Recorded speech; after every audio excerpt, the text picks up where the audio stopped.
morning at DPW Amsterdam. Exciting to be here in the room together with Patrick, Alistair, and we have a great story to tell you here today. We will talk about scouting, co-creation, pivoting, and how these guys fell in love with each other and on the journey of their marriage right now. So gentlemen, good morning. Thank you for being here in our studio at DPW here in Amsterdam this week. It's exciting so far, well, in my opinion. How about you, Patrick? Absolutely exciting is the right word. I think every year, again, better and better. So the networking, the show, everything, fantastic. We like it. Meeting many, many old friends and colleagues again. It's great. Thank you for the opportunity. Great, thank you. How about you, Alistair? Yeah, fantastic. Our first year at DPW. Yeah. What an opening sequence. Absolutely fantastic. It's your first year? First year. Oh, wow. First year. Yeah, no, very exciting. Cool. Yeah, I mean, especially some fantastic networking opportunities. Yeah. We're in one of the halls with a stand and some fantastic engagement yesterday. Okay. Yeah, great. Lots of enthusiasm. Okay, yeah. Well, let's keep the energy up this conversation as well. Can you introduce Axiom for the audience? Yeah, so Axiom is an enterprise marketplace platform. So we're transforming the catalog sourcing experience for buyers, procurement, and suppliers. Yeah. And we've co-created with Roche. Very exciting. I know. Let's go into that. And Patrick, at Roche, what's your role there? What are you doing? I do various things. So my actual role is leading our enablement capabilities in procurement, so everything analytics, risk, sustainability, and also process systems. Also looking after a function called Insights, advising the business on what could be solutions to their problem rather than just going out to market and buying it. And I lead our strategy and transformation, or have been for the last 5 years. Yeah, and maybe to build on what Alistair said about Axiom, in true marriage, we always complement each other. I think it's not only creating a marketplace solution, I think it's truly revolutionizing how corporate think about buying in terms of catalog and content. Because what we have today is good, but not good enough to excite the business. Hence, I think we are in a marriage that goes somewhere big. And DPW has been a key founding partner because it brought us together. Cool. Great to hear. Well, let's go in the story how you fell in love, guys. It's really exciting. And I was part of the journey for a short moment, of course. But Patrick, can you take us back when you were re-strategizing, right? Implementing the strategy, but also reaching out to the market and to the ecosystem because you were in need of something. Can you elaborate on that? Very quickly, a couple of steps back. So when we started our overall procurement transformation, taking procurement from where it was to another level, I think. We didn't think, how can we just make it better? Mm-hmm. But we thought about how can we make it different to become much better. So instead of just using technology, for example, as augmenting or supporting processes, we thought about how can we automate processes, how can we digitize what we do to create a different experience for procurement in our business. That's the underlying theme of everything we do. And as part of this, we looked at a number of things. One was, how does the business buy, for example, all the things that we in procurement create. We out in the market so many suppliers, so many products, so many services, but we often forget about how does the business then engage with what we do. So we felt, great, let's focus on more content in our technology. So think about when you buy personally, just more items available. So we used and capitalized on the technology we had invested in, but we realized very quickly that's not going to cut it. Because the business doesn't like just more stuff. They also want a different experience in how they, for example, find, how they search. So that created the need for us to do something differently. The differentiation on bringing more content to the business was not enough, right? Just doing more isn't good enough. No. So what problem were you trying to solve then? Realizing that content or the volume of content, bringing that to the business? I think our initial idea was, and that's where the partnership and that's where the pivot comes in later, that Alistair will talk about, we need more information, more data to inform us what content is needed and how can we almost manipulate or influence the business to do the right thing. Now that we've got so much choice, so much availability, so much content available, that we felt amazing, well done procurement, but the automation didn't kick in because the business didn't like what they had available. It was so hard to use. So we felt, let's get more data. Let's get more information to analyze how we can channel the business towards the right choice. Yeah. And one question on that, the realization or the feedback from the business that came to you guys, this is not working. How did you engage with the business or with the users or the, well, it was from pretty the perspective obvious. of user experience, right? There was noise in the business, Okay. right? So Rumors, procurement, you were just complaints. saying automation, your system is fantastic, super easy to use, but it's not. It's terrible. Yeah, it's too many steps. I can't find what I need. Complexity. And usage wasn't there. And adoption or failing on adoption also makes you fail on your strategy. Yeah. Savings realization. We didn't get the savings because no one used the stuff that we had put in. Yeah. So it was data user experience and no results. And then we came to you and said, we need help. Yeah, okay. Scouting. You remember? I remember. Hopefully. I remember. Yeah, definitely. Let's do one of the first scouting exercises I think done with you guys. It was exciting. Yeah. It was it was during COVID. Yes. That we got connected and say, okay, let's go into the market, right? Yeah. So based on the problem statement and the need you had, DPW went into the market, the labs program reached out, and in a short stint, in a short sprint actually, in a couple of weeks, we went from long listing, scouting the market, finding, okay, what solution can tackle the problem, to what extent, and what could be the fit for Roche and their teams to collaborate with what's the right technology, right? Okay. And you came to a short list of companies. Was Axiom on the short list? Axiom was on the short list, yes. And but then, what happened then, guys? Because the story is about the scouting, finding each other, fall in love, but there's also a story about a pivot here, right? So Alistair, you need to there was no match, or was there? Well, I think again, just taking a step back from that. So we founded the business in 2020. Young company. Steve and I had spent 20 years building procurement solutions. Aaron, the data scientist, had come out of university.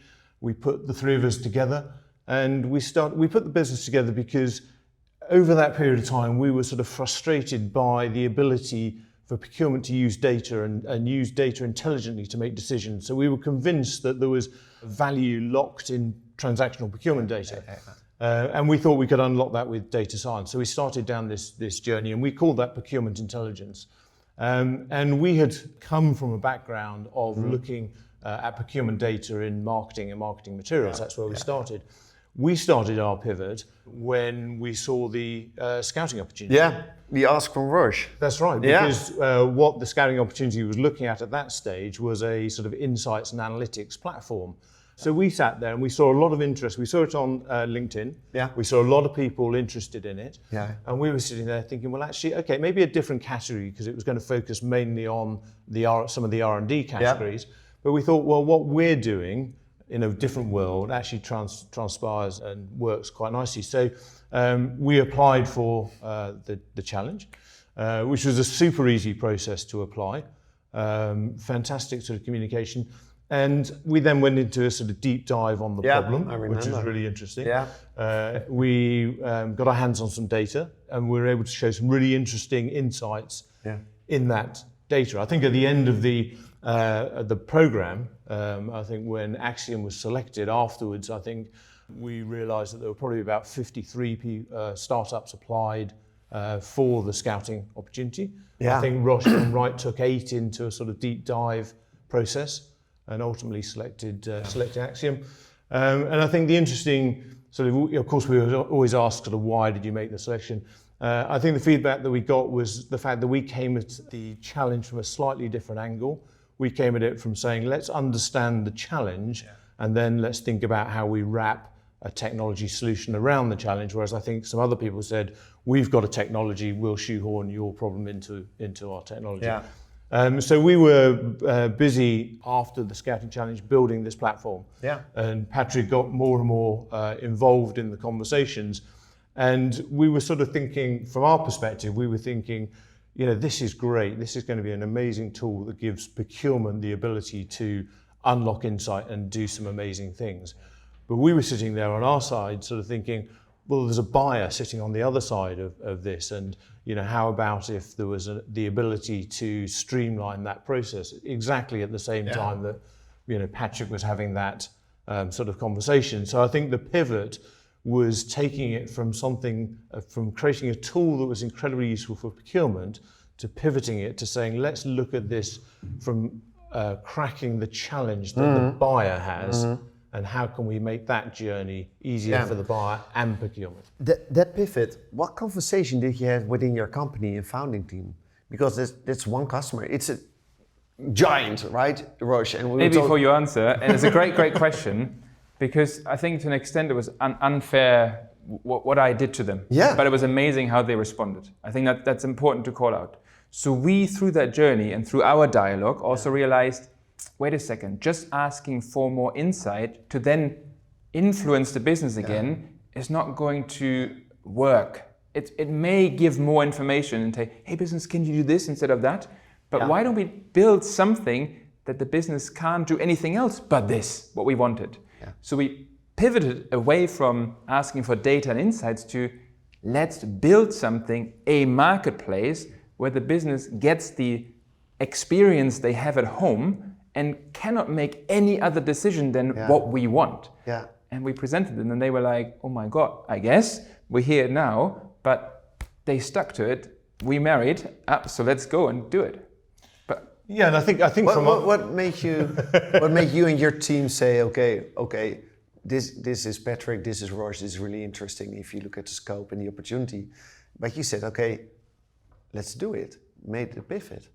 Well, I think as I was saying, interestingly enough, we were having behind closed doors, we were having almost the same conversation. Yeah, of course. And thinking, this is only half of or in fact, it's only a third of the challenge, because of course there's the supplier as well. So, we were sitting there having that conversation around saying, well, okay, we can solve procurement's problem, but let's solve the buyer's problem. And we were about to say to the Roche team, look, we think there's a different angle to this. Yeah.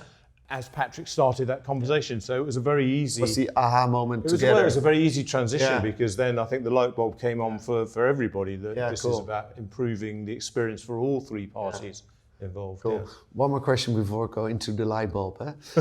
Patrick, you're working with a startup, right? 2019. Procurement, large organizations, all about de-risking. On the same end, they want agility and speed and user solutions. So what's the deal there, working with startups? It's by design? Well, I guess by design and by strategy, we said we're not focusing on one big clunky solution that should do everything. Yeah. We always looked at there's a foundational layer, a backbone, and we complement this with lots of solutions, startups, point solution, whatever it is. We didn't know what. Yeah. And I think to an extent you and complement to DPW got us addicted to this environment and this unlimited amount of greatness out there to an extent. Yeah. And you then also complemented the drug with the access channel. Yeah. So the scouting, find the right person. Yeah. And that's what we started, I think, and we'll do more of that. Great. The light bulb and your engagement. How does it work? Do you enter an agreement and say, okay, let's start and build a roadmap together? Can you elaborate a bit on that? How you made it happen, right? It was the idea, but then comes the execution and also the learning, iterative approach, I assume, but maybe you can. Yeah, so I think we call it a co-creation journey. Yes. And I think that comes in a sort of number of guises. I think, first of all, it's a very clear understanding of what we're trying to achieve. Yeah. So we put a lot of effort in sort of creating, if you like, a scope of works. Yeah. I think that comes also, with the shared vision you have to. Yes, I think you start with the vision where you want to sort of get to at the end point. Yeah. Create this understanding of how you get there, a roadmap, a time frame. I think what's interesting though, when you're in the world that we're operating in, where it's very agile, I think if we look back to sort of where we thought we'd be at this stage, we again have tweaked what we've done as both sides have sort of understood a little bit more about what the users, what the buyers want, what the suppliers want. So it's definitely not a sort of straight line journey. No, but I think it is. It's I wouldn't necessarily say it's a bumpy road, but I just think it is a road that twists and turns as you adapt and evolve. Yeah. And I think the key thing is having a fantastic sort of executive sponsorship, if you like, a really good team and a very good way of a very small business engaging with a very large business. But that sort of engagement works well in a sort of team environment. Yeah. So quite structured, but also everybody's open to thinking about new ideas or different ways of doing things. Yeah. So yeah, it works really well. Maybe a couple of thoughts, because it's important. Many corporates may or hopefully will listen to this. Yeah. So there are a few fundamentals you need to get right. You can't apply the same process from a Roche perspective, big corporate, that you apply with like the biggest supplier you have with a startup. Yep. You need to ease up a little bit, take some risk, and it needs a different mindset. And I think we've presented this to a large extent. So we got the formalities out of the way in a faster, also with your advice, accelerated process. And then I think it's all about trust. Do we trust each other? Do we like each other almost? Can we go on this, to an extent, sometimes bumpy ride together? Because we all have ideas. We all pivot multiple times, and things work and fail and things succeed. So it's all about trust and partnership and being committed to this co-creation. We showed commitment from the outset. We co-invested into the solution. And we said from the outset, we are in this for a year plus together, and we'll focus on this and we'll make it work. And I was completely committed and bought into this, and my name was against it, and so was Axiom. And I think that makes it work. That's the input to a successful partnership. Yeah, you say successful. Did you meet expectations on both ends? I think so, absolutely. Loud and clear, yes. Beyond. And I think maybe if I go first quickly. Sorry. With our transformation, the technology we are bringing in, we made 2 commitments to the business. Number 1, we'll fix compliance, performance, sort of other issues from a more need-to-do perspective, from a technical perspective. But then on top, we're going to create many wow effects for you, that you actually like to use procurement technology, that you come to us and want our services. And it was very hard to hit the second. The first one we got done very quickly. The business was, and where's the second? We need more. And now that this is live, this solution, the business is saying, I can see, wow, this is amazing, because we actually, to give you a great example, the investment in content, we got right. We've got the base technology. We had all the content there. But when the business wanted to buy something, they had to go into multiple catalogs. Let's think about multiple Amazon platforms. Buy, check out, buy, check out. Buy. Super painful process, because if you just want to buy a few things, you need to all the time do it again. And they didn't like it. They couldn't find what they were looking for. It took them forever, and many other things that we got in terms of feedback. We said, oh yeah, that's right. We didn't look at this from a user perspective that much. Now, it's a beautiful process, super easy, user experience, user interface, fantastic, and I can influence the business through the technology. I can list search results or move them up and down. I can take items off or add them. It's fantastic. And that's where we're delivering now on the wow. So it's a resounding yes, absolute, and more. Cool. My perspective. Yeah, exactly. So a question to you. So we went from the scout, falling in love with each other, making the pivot, enter the engagement, and also the commitment from both sides, getting the trust in place, the partnership. You made a big bet on one customer, one big customer. So, and you changed your company, you changed your model. How did that influence your growth and your relationship or your offer to other customers?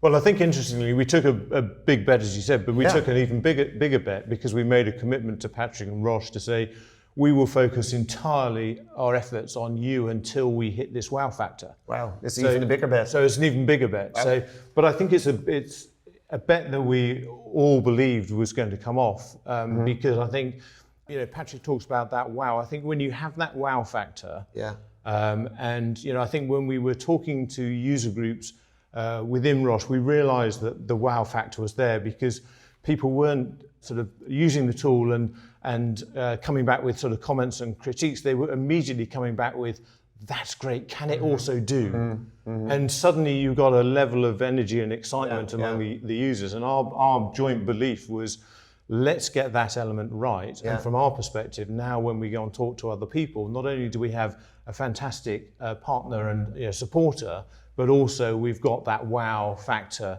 that's very easy, and people very quickly see the benefit that the tool can bring. And how does it influence your growth now? Because there's the partnership, you made a new solution, right? There's a product market fit, especially with Roche. How's your company going? Yes, I mean, I think from the platform going live and now us sort of turning our attention not away from Roche, but turning it to the horizon to other I think the conversations, some of which Patrick is introducing, which is fantastic, we're getting a lot of interest, and we're at the stage now where we've got other organisations we're about to go into proof of concept with. We're about to go live with a second client. So we're seeing a very positive reaction, and a lot of interest, and lots of which we'll come on to talk about where the future goes. Well, of course, we're going into the future. And before we go into the future, right? What are, from both ends, what are the key learnings? So my biggest learning, I think, not that we didn't get it right, but the emphasis on this point is critical. Stick to it. In terms of you went into this, that there will be bumps on the road. People will complain. Also, my team at times were like, how do we make this work? We need to invest in this? If you believe in it, and if you trust the partner, and if you see success, stick to it. Make it happen. And together, sail through this rough water sometimes. Cool. Yeah, I mean, I think the sort of platform addresses three sides of the problem, if you like. There's the wow side for the buyer. There's amazing sort of toolkit for procurement, but also something that you've just been talking about is the supplier side. And I think we all very quickly realised that actually all three elements needed to be in equilibrium and balance. And I think over time, we have sort of recalibrated the focus, if you like, to make sure all those areas, are important. And I think we have a very, good working relationship. I think it's very open. I think if we do come across a problem or an issue, it's something that we don't have to worry about because we can have a conversation and we can find trust is. It's a relationship. Yeah. Maybe just to build on this one point you just made, Alistair, which is critical and also a big learning for me. We started the scouting with the focus on procurement. We have a problem. We don't know how to influence the business. So that was one lens they helped us solve. Yes. We quickly felt, there's a second one. If we create a different experience, it solves the first. Yeah. But I think you also helped us, and that was a big learning. There's the third party, which is the supplier. Yeah. How can we make it easier for them? How can we make this a delightful experience for them? Because if they like it, if they use it in the way we want, it removes my processing costs. It sort of reduces them almost to zero. And all the pain I have with maintaining content, for example, or the inefficiencies with it, go away also. So biggest learning for me was the triangle. Procurement, business, and supplier. Bring this together and make them all love each other. And that's the facilitation, I think, the coordination that comes with this marketplace solution that we created, rather than a data answer, or rather than just a user experience answer. It is that marketplace sweet spot. Great learnings, guys. Thanks for sharing. You're married now. What does the future look like, guys? Maybe very quickly, to build on what you started to outline, from a pure Roche perspective, we want to scale this thing left, right, and center where we can. So we started out with the focus on R&D. It was a big problem area. We now see the success, so we're scaling this internally across the globe, all categories, any content that we can put in there. Also, second point, we, as part of the partnership and the co-creation, co-investment, we committed to helping Axiom to grow. Because there's an advantage for us from a use the platform, improve the platform, get other perspectives in it. And that's part of the commitment we are giving. If you put all your eggs in one basket, go that risky route, there's a reward. And that's why we are helping now to scale. Cool. Yeah, and I think I completely agree with that. I mean, there's definitely a network effect in what we're doing. So that's part of the scaling. I think there's sort of another side as well where we have one eye on the technology, and obviously there's some fantastic additional areas of technology that are being developed, Gen AI, for instance. So we have sort of one eye on the product roadmap constantly, and we are juggling the prioritization because there's a lot of really interesting features coming. So we're trying to again keep that balance between ensuring the sort of development of those features for all three parties, because it'd be very easy to say let's now just focus all our attention on the buying side, but I think the supplier side actually is where we're going to make a real difference to some of these organisations. Real pain points for those organisations who tend to sometimes get forgotten in this sort of equation. So lots of excitement on not only the scaling of the business but also the scaling of the product. Cool. So very good. Gentlemen, thank you for sharing this great story, right? And thank you to the matchmaker. Yeah, well, my pleasure, my pleasure. And indeed, one thing on that, there's so much opportunity out there, right? There's so much innovation going on, and that's what we see also today and yesterday, right? If you go on the floor, listen to the people, speak to people, there's so much opportunity out there. But you need to go out, and that's what you did. You went out, and you were looking for new partners. And here you are a couple of years later, so great story. Thanks for sharing the story. For everyone that's interested, of course, please reach out to the gentlemen. They're really open and engageable to share the story and also their learnings. And thanks for sharing also your learnings and path forward. Enjoy DPW today, and not only this week. Let's continue building and sharing stuff. That's also for our audience really interesting. So thank you for listening. Thank you for being at DPW Amsterdam 2023, and we hope to see you soon.